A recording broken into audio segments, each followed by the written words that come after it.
Assalamualaikum warahmatullahi wabarakatuh. Perkenalkan, nama saya Nisa Anggreni. Saya mahasiswa dari Universitas Islam Negeri Sumatera Utara, jurusan Biologi semester 5. Di sini saya akan menjelaskan sedikit tentang evolusi manusia. Sebelumnya saya akan menjelaskan sedikit tentang teori evolusi. Teori evolusi itu merupakan sebuah teori yang membahas mengenai perubahan atau perkembangan makhluk hidup, asal-usulnya, serta keterkaitan genetiknya antara makhluk hidup satu dengan yang lainnya. Dalam teori evolusi, perubahan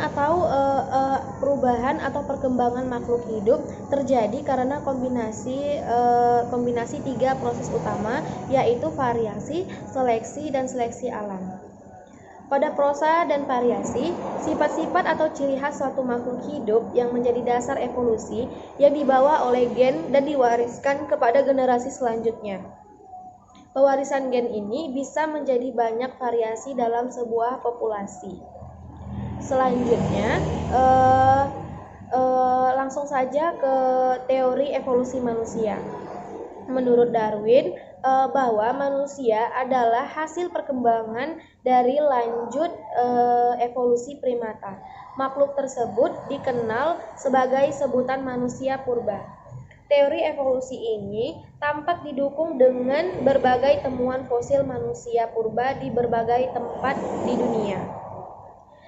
Proses evolusi manusia ini terjadi hampir di semua aspek atau fisik. Perubahan-perubahannya yang terjadi pada manusia itu seperti sikap tubuh dan cara bergerak. Sikap tegak dimulai dengan kemampuan duduk tegak, berdiri dan berjalan tegak. Kemampuan berdiri dan berjalan tegak dengan kedua kaki, membebaskan tangan dan menunjang badan. Akibatnya, tangan dapat digunakan untuk menggunakan alat, mencari dan membawa makanan, menyuap makanan, dan mengasuh anak. Selanjutnya, evolusi kepala. Evolusi kepala berhubungan dengan evolusi otak. Hal ini dikarenakan semakin modernnya manusia, maka semakin membesar pula kebiasaan, cara hidup, dan pemahaman atas pengalaman. Evolusi kepala juga berkaitan dengan sistem pencernaan dan pernapasan. Perubahan makanan dan cara pengolahannya mempengaruhi struktur mulut sebagai alat pengunyah, terlebih setelah ditemukannya api. Selanjutnya, perkembangan biososial manusia. Pada aspek ini menyangkut tiga hal penting. Yang pertama ada pembuatan alat, organisasi sosial, dan komunikasi dengan bahasa. Pembebasan tangan dan menumpu badan dan perkembangan pikiran manusia yang lebih lanjut memicu manusia dapat membuat alat-alat dari kayu dan batu. Kepandaian manusia ini dalam memakai dan membuat alat mempermudah cara mencari dan mengolah makanan. Pemburuan hewan secara kelompok memerlukan pengorganisasian dan mengatur siasat bersama. Maka inilah yang mendorong terbentuknya organisasi sosial dan komunikasi secara verbal maupun non-verbal seperti yang kita rasakan sekarang. Sebab komunikasi sangat diperlukan untuk mengatur kehidupan secara berkelompok. Selanjutnya, proses-proses evolusi yang terjadi akhirnya membawa manusia pada zaman prasejarah menjadi manusia di masa yang sekarang ini. Manusia sekarang termasuk dalam spesies Homo sapiens. Adapun ciri-ciri manusia modern yang seperti kita sekarang ini memiliki kapasitas otak sekitar 1350 cc serta memiliki kebudayaan yang tinggi. Dan tahapan evolusi ini erat kaitannya dengan seleksi alam.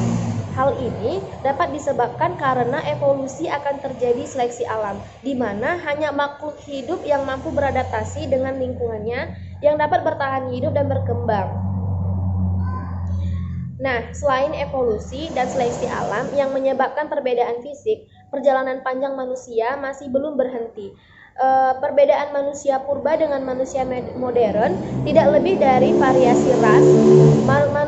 Manusia modern mengalami diferensifikasi atau penganekaragaman menjadi berbagai ras dan kelompok etnik, seperti yang kita rasakan sekarang ini.